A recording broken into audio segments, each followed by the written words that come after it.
What's good, ladies and gents? Welcome to the MKO Pugilism Boxing channel where we talk all things box. Remember to like, subscribe, hit the bell notification and put it on all so you get notified of all latest content on this channel as and when it drops. So without further ado, let's get into it. This weekend we've got Josh Taylor, the undisputed 140-pound champion, versus Jack Catterall.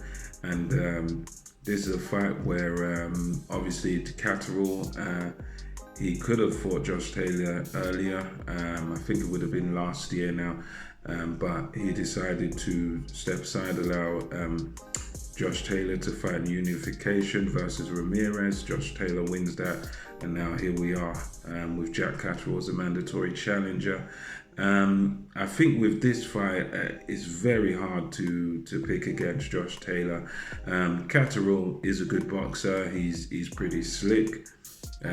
He's got all the moves. He's a southpaw, and I think he's fought at a sort of decent level, but it's just one of those where I believe this fight is going to be all about levels. It's all about levels in this boxing match, and the problem for Catterall is that he just hasn't fought anybody anywhere near the level of Josh Taylor. And I think that's going to be the problem all the way through this fight. And that's why I believe that Josh Taylor wins this one, and I think he wins this one in style. I believe Josh Taylor wins this one inside the distance, within about 8 rounds. I think Catterall will put up a good fight. He's a good boxer. He's a pretty good mover.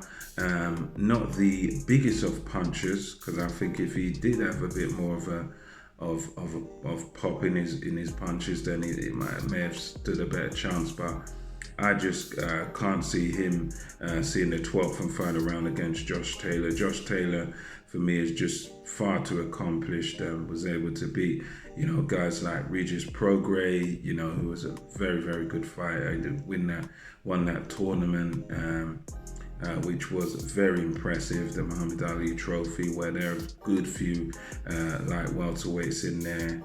And Josh Taylor was able to just get through the whole lot of them. And his rate of success in the pro ranks in relatively, I believe he's still under 20 fights, is Josh Taylor. And he's just been accelerated, and he's just basically fought the best and beaten every viable contender in this whole division. And whereas Catterall, his best opponents have sort of been around British level, British/European level. So I just think he's not going to be used to it in there with someone as good as Josh Taylor. Josh Taylor's been at the upper echelon, at the fighting the very, very best, and beating a whole lot of them, beating everybody. So it's one of them where, just based on the levels and the skills of Josh Taylor, and of course he's not only a skillful boxer, but Josh Taylor, he's a powerful puncher, and he's been able to hurt and drop people even at the very elite level. So I think Josh Taylor's just too seasoned, too battle-tested for someone like Jack Catterall.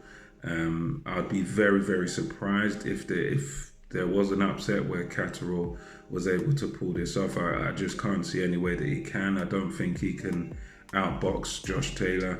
I don't think he can outfight Josh Taylor either. He can't outgrit or out-tough Josh Taylor, because Josh Taylor, as I say, he's been in there with the best, and he's been there, done it, bought the t-shirt with the very best, and been able to dominate and beat and deal with the very top guys. Whereas Jack Catterall is levels below, and he's yet to be tested at the top level. So he does have a chance, but it's a very unrealistic sort of outside chance for Jack Catterall. I could be wrong, but for me, if I was a betting man, my house would be on Josh Taylor for this. But anyway, let me know what you think of this fight.